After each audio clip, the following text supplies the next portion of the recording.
తిరుపతి జిల్లా Srikalahasti TDP MLA అభ్యర్థి బొజ్జల సుధీర్ రెడ్డి ప్రచారంలో దూసుకుపోతున్నారు.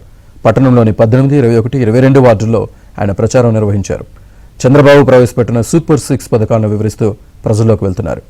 టీడీపీ క్యాడర్లో జోష్ నింపుతూ జోరుగా ప్రచారం చేస్తున్నారు.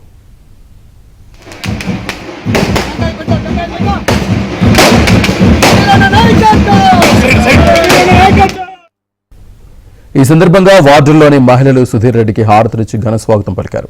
వారి సమస్యలను అడిగి తెలుసుకున్నారు. రాష్ట్రంలో రాక్షస పాలన పోయి కూటమి పాలన రావాలని ప్రజలు కోరుకుంటున్నారని ఈ సందర్భంగా సుధీర్ రెడ్డి అన్నారు. నమస్కారం. వార్డులలో పోయేటప్పుడు విశేషమైన స్పందన ఉంది. నిజంగా కూడా మధుసూదన్ రెడ్డి పాలనతోని ఏ రకంగా ఈ ప్రజలు అలసిపోయినారో తొలిసిపోయినారో చూస్తూ ఉన్నాం.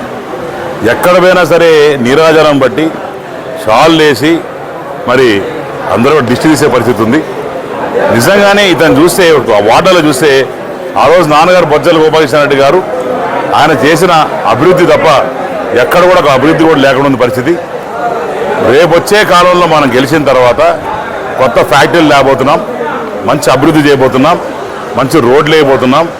అట్లనే ఎవరైతే ఇక్కడ పిల్లలు ఉన్నారో వీళ్ళందరూ కూడా ఫస్ట్ టైం ఓటర్స్ ఈరోజు జాయిన్ అయినారు. సో వచ్చే కాలంలో కూడా బ్రహ్మాండంగా వీళ్ళ పిల్లలు భవిష్యత్తు తీర్చిదిద్దే ఆ కార్యక్రమం నేను తీసుకుంటానని తెలియజేసుకుంటూ, అలానే కొత్త ఫ్యాక్టరీలు తెచ్చి 33% రిజర్వేషన్ కాళహస్తిలో పెట్టి మరి ఫ్యాక్టరీలు కాలు పట్టుకుంటానో మరి కాలర్ పట్టుకుంటానో ఏదో ఒకటి మరి చూసుకోవడం మాత్రం వాళ్ళందరినీ కూడా అడుక్కొని కంపల్సరీగా ఈ పిల్లలందరికీ కూడా మంచి ఉద్యోగాలు వచ్చేటట్టు చేస్తామని చెప్పి తెలియజేసుకుంటూ, అలానే స్కిట్ కాలేజ్ ఏదైతే ఉందో మా ఫాదర్ పెట్ ప్రాజెక్టు అవన్నీ కూడా తిరిగి మళ్ళా తీసుకొచ్చి అక్కడ మరి ఇంజనీరింగ్ కాలేజ్ కావచ్చు, జేఎన్టీయూతో అఫిలియేట్ చేసి అది కాలేజ్ అని కావచ్చు, లేదా మెడికల్ కాలేజ్ పెట్టి బ్రహ్మాండంగా కాళహస్తిని ముందు తీసుకుపోతామని చెప్పి